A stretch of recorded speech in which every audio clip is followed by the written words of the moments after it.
Hello students, कैसे हैं आप लोग। तो मैं आ गई रमा विवो। आप लोग रेडी हो जाओ अगले सम के लिए। क्वेश्चन नंबर 9 में बच्चों, इसके पिछले वाले वीडियो में मैं एक साथ 3 सम बताई थी। अब ये लास्ट है इस एक्सरसाइज का 3.5 का 9th एंड 10th सम। तो देखते हैं हम लोग 9th सम। देखते हैं बच्चों क्या कह रहा है। 18 ये थोड़ा क्वेश्चन है ना, थोड़ा हटके है, थोड़ा बच्चों को डिफ़िकल्ट लगता है, तो थोड़ा ध्यान से सुनना बच्चों। मैं बहुत अच्छे से समझाऊंगी, मुझे लगता है बहुत अच्छे से आपको समझ में आ जाएगा। 18 is divisible by both 2 and 3.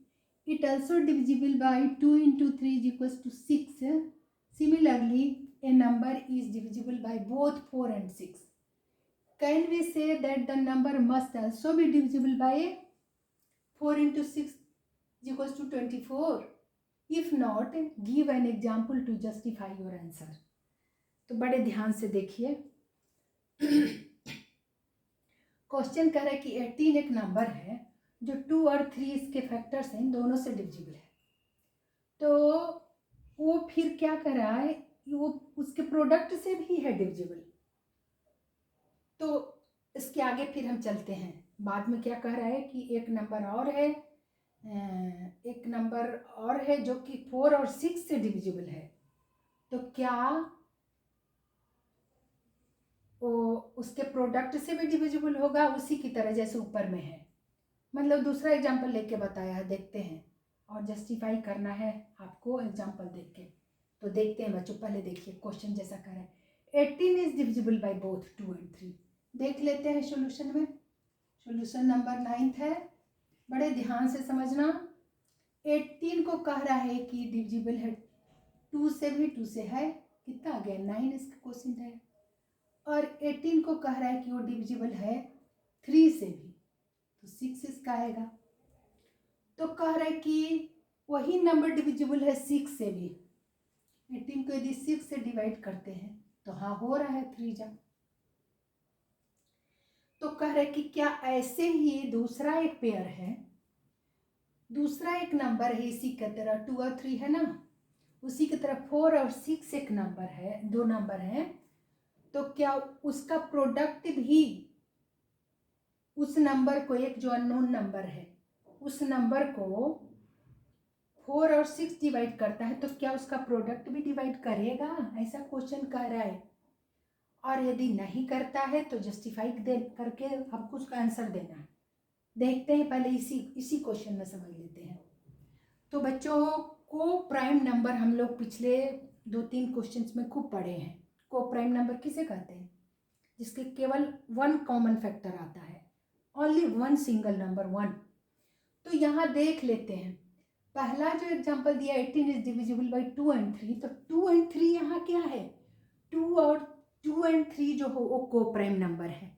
तो को प्राइम नंबर है, इसलिए जब को प्राइम नंबर होते हैं ना तो क्या होता है, उसके ये फैक्टर्स थे। मान लो कि 18 है वो नंबर, ठीक है, ब्रांच करके देख लीजिए। 2 9 18 होता है, नहीं है,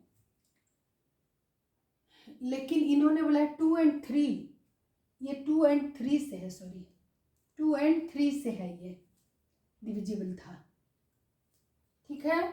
2 and 3 से कह रहा था, तो 2 से भी डिवाइड करके अलग अलग दिखाई थी, दोनों से है, तो ये इसके प्रोडक्ट से भी डिविजिबल है, तो दिखाई भी दी मैं, है ना। तो ये क्यों ऐसा हुआ, क्योंकि 2 और 3 जो नंबर देखिए, ये को प्राइम है ना, 2 और 3 के बीच में 1 का गैप है। इसका कॉमन फैक्टर जो 2 and 3 का हमने देखा, तो 2 and 3 में कॉमन फैक्टर क्या आया हमारा, कॉमन फैक्टर तो 1 आया।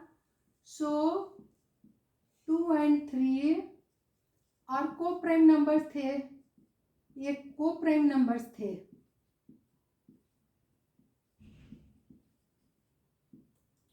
इसीलिए इसका प्रोडक्ट भी उसको डिवाइड करता है। तो को प्राइम का एक रूल होता है, जैसे डिविजिबिलिटी टेस्ट आपने पढ़ा ना, 1 से 2 से 3 से लेके अप टू 11 तक देखे थे, वैसे ये को प्राइम नंबर का भी डिविजिबिलिटी टेस्ट होता है, जिसका एक रूल होता है ये, कि को प्राइम नंबर यदि 2 को प्राइम नंबर है तो वो एक नंबर को डिवाइड करता है तो उसका प्रोडक्ट भी उस नंबर को डिवाइड करता है, इसीलिए यहाँ पर ये इसका प्रोडक्ट भी, यानी 6 भी डिवाइड किया तो 3 क्वेश्चन दिया।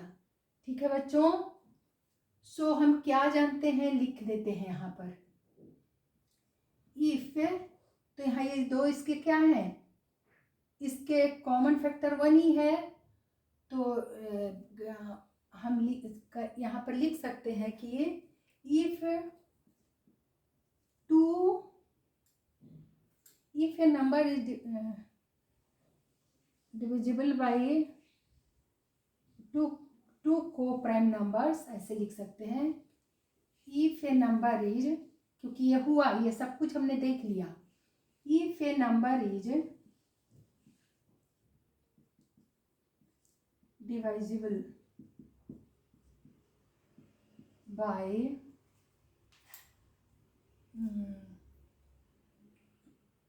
factors of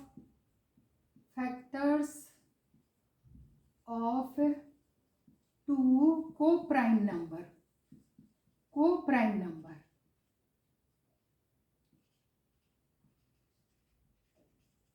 then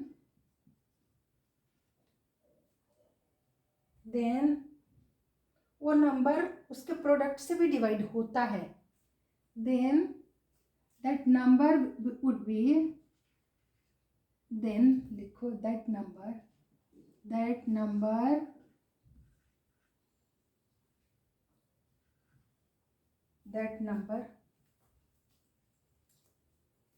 would be माने जरूर होगा, ऐसा समझ लीजिए, would be also divisible by that number, then that number would be also divisible by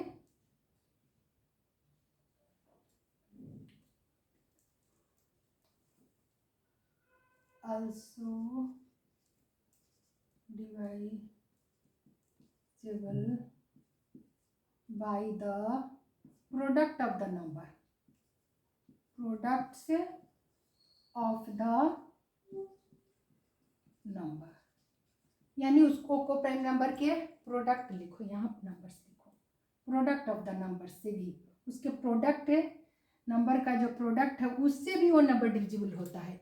यदि एक नंबर को प्राइम फैक्टर से डिविजिबल है तो क्या लिखी मैं, that number would be also divisible by the product of the number, उसके प्रोडक्ट से भी जरूर डिवाइड होता है। जब दोनों को प्राइम नंबर हो तो पहले शर्त में, पहले क्वेश्चन में पहला वाला जो स्टेटमेंट दिया है 10 is divisible by both 2 and 3, इसके लिए हुआ तो वो it is also divisible by 6, इसके लिए तो ठीक हुआ।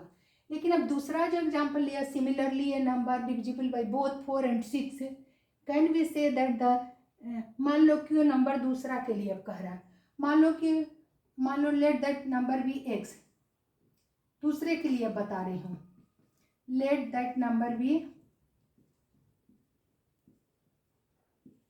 x, तो x को कह रहा है कि वो डिविजिबल बाय बोथ 4 and 6, मान लो कि 4 और 6 इसको दोनों डिवाइड कर रहा है, ठीक है, तो क्या इसका प्रोडक्ट भी क्या उसको डिवाइड करेगा, तो इसके लिए एक एग्जाम्पल लेना पड़ेगा हमें, ठीक है। एग्जाम्पल हम ले लेते हैं, देखिए कैसे हम इसका दिखाना पड़ेगा हमें। मान लो कि एक नंबर है, ये नहीं होगा, क्यों नहीं होगा, क्योंकि ऑल फैक्टर्स ऑफ 4 क्या होता है, ऑल फैक्टर्स ऑफ 4 देखिए क्या होता है, 1, 2 and 4 कम से कम, और ऑल फैक्टर्स ऑफ 6 क्या होगा, क्योंकि 4 और 6 यहाँ पर कंपोजिट नंबर है, ये को प्राइम नंबर नहीं है, इसलिए दिखा रही हूँ मैं, तो इसके होगा 1, 2, 3 and 6, तो यहाँ तो कॉमन 2 हो गए, ये को प्राइम है ही नहीं, देखिए therefore 4 and 6 are not co-prime number,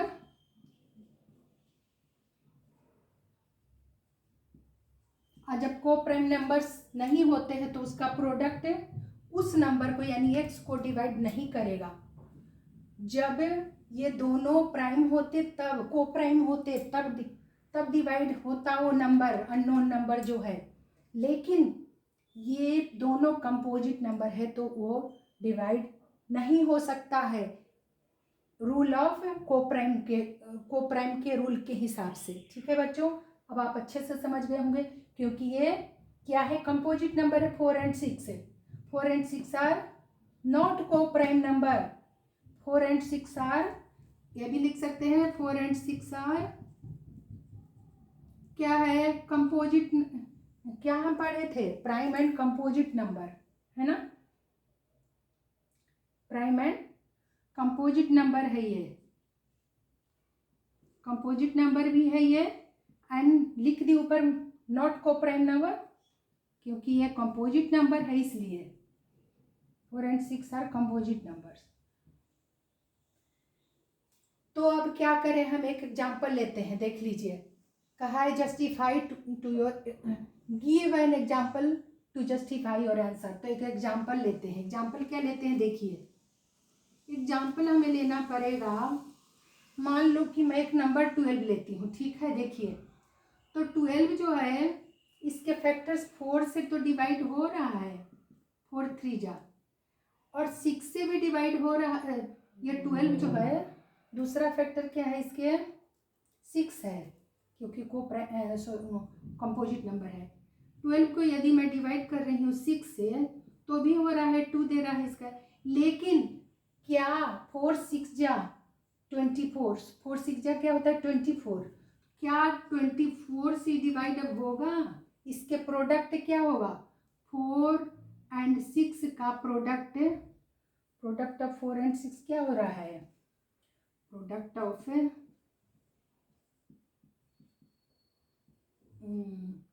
और 6 क्या होगा, 4 × 6 24 हुआ।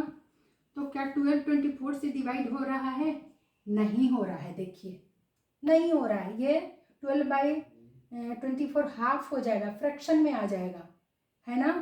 तो यहाँ पर ये अप्लाई नहीं हो रहा है, नॉट लिख दी मैं, नहीं हो सकता, ये 12 24 से डिवाइड नहीं होगा, रूल कट कर दी मैंने, है ना।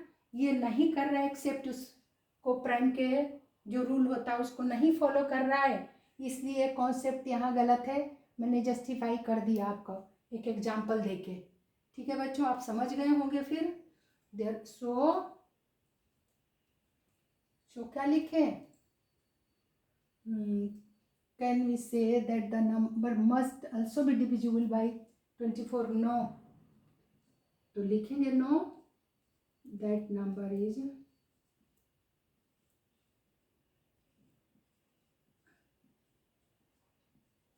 is not divisible by 24, divisible by 24। ठीक है बच्चों, अच्छे से आप समझ गए होंगे, अब इसको अच्छे से समझ गए होंगे, क्योंकि कंपोजिट नंबर था, कंपोजिट नंबर का प्रोडक्ट कभी भी उस नंबर को डिवाइड नहीं कर सकता। एग्जाम्पल भी ले ली, नंबर वो मान लो कि वो 12 है, 12 उसके फैक्टर से तो हो रहे हैं डिवाइड, 4 से भी हुआ और 6 से भी हुआ, लेकिन उसका जब प्रोडक्ट कर दी ना 4 6 या 24, तो 12 को 24 से डिवाइड की तो नहीं हुआ, वो हाफ देगा, हाफ हो जाएगा, फ्रैक्शन में जवाब देगा। तो फ्रैक्शन में नहीं होना चाहिए, हमें होल नंबर है तो होल नंबर में इसका जवाब होना चाहिए था। ये दोनों जैसे दिया 3 और 2 क्वेश्चन, यहाँ भी कुछ देना था, इसलिए पॉसिबल नहीं है। तो आप, हमें उम्मीद है आपने 2 सम तो अच्छे से समझ लिया। सॉरी, एक ही को अभी तक बताई मैंने, 9th को ही बताई, अभी 10th बताना है। ठीक है, चलिए, अब जगह फिर कम है, लेकिन मैं इधर बता देती हूँ 10th को। ठीक है बच्चों, तो 10th देख लेते हैं, यहाँ से शायद अट जाए, देखिए यहाँ भी होता है कि नहीं। 10th क्वेश्चन देखिए, I am a smallest number having 4 different prime factors, so can you find me. करे क्या कि मैं एक स्मॉलेस्ट नंबर हूँ जो 4 डिजिट का हूँ, हैविंग 4 डिफरेंट प्राइम फैक्टर्स, जो मैं हूँ, मैं जो नंबर हूँ वो 4 डिफरेंट प्राइम नंबर्स हूँ, मैं डिफरेंट नंबर हूँ लेकिन 4 डिफरेंट टाइप के प्राइम नंबर्स हूँ। लेकिन स्मॉलेस्ट भी हूँ मैं, ऐसा भी बोला, सबसे स्मॉलेस्ट नंबर भी हूँ, कोई को भी नहीं ले सकते। तो कैन यू फाइंड मी देख लेते हैं। लेट आई एम जो स्मॉलेस्ट नंबर है आई एम भी एक्स है। लेट जो माना है स्मॉलेस्ट नंबर भी x.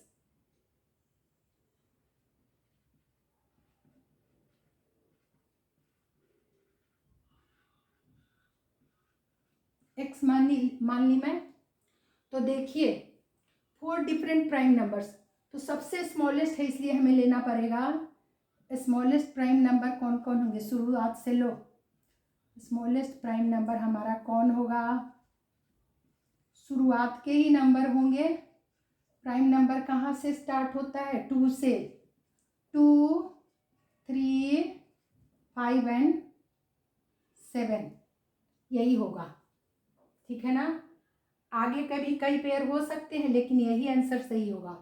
So x is equal to क्या हो जाएगा, यही आंसर होगा 2 इंटू 3 इंटू 5 इंटू 7। देखिए 7 5 जा 35, 35 3 जा, चलो मल्टीप्लाई करके देख लेते हैं गलत ना हो जाए।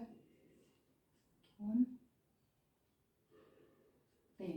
35 3 जा 105 होता है, कितना होता है 105 है ना। 5 यहाँ लिख दी, 1 कैरी हाँ। तो 35 3 जा 105, 2 जा कितना 5 2 जा 10 कैरी 1 210। वो नंबर, वो सबसे स्मॉलेस्ट नंबर 210 हमने फाइंड कर दिया, यही फाइंड करना था, ठीक है बच्चों। और भी इसके पेयर मिल सकते हैं लेकिन बताने की कोई आवश्यकता है नहीं, सबसे स्मॉलेस्ट प्राइम नंबर यही होगा जो 4 डिजिट का है ना, वो 4 डिजिट यही होगा। शुरू का होता है 2, फिर 3, फिर 5, फिर 7, फिर आगे भी होता है 9 नहीं होगा, शुरुआत होता है 11, फिर क्या क्या लेना पड़ता है हमें, अभी उसकी ज़रूरत ही नहीं है। तो स्मॉलेस्ट नंबर हमने फाइंड कर दिया इनके प्रोडक्ट को करके। वो उस स्मॉलेस्ट प्राइम नंबर को हमने जो अननोन था उसको हमने एक्स माना, तो एक्स का वैल्यू 210 आया, यही आंसर आया। उम्मीद है बच्चों आप अच्छे से समझ गए होंगे, क्योंकि प्राइम नंबर शुरू का आप जानते हो, शुरुआत होता है 2 3 5 7, जिसके केवल 2 ही फैक्टर्स होते हैं, प्राइम नंबर होते हैं। तो यही इनके सबसे स्मॉलेस्ट प्राइम नंबर हुआ, जो बोला कि I am the smallest number having 4 different factors, can you find मी, तो हमने फाइंड कर दिया, ठीक है बच्चों। तो उम्मीद है आप अच्छे से समझ गए होंगे। तो ये चैप्टर ख़त्म हो गया 3.5। अब HCF हमें पढ़ना है अगले एक्सरसाइज 3.6 में, जो अगले वीडियो में पढ़ाएंगे। तब तक अपना आप ख्याल रखिए, और अगर ये वीडियो पसंद आया तो लाइक कर दीजिए, शेयर कर दीजिए, और नए हैं तो सब्सक्राइब कर दीजिए। और फिर हम लोग मिलते हैं अगले एक्सरसाइज में, अगले वीडियो में, ठीक है। तब तक के लिए आप अपना ख्याल रखिए।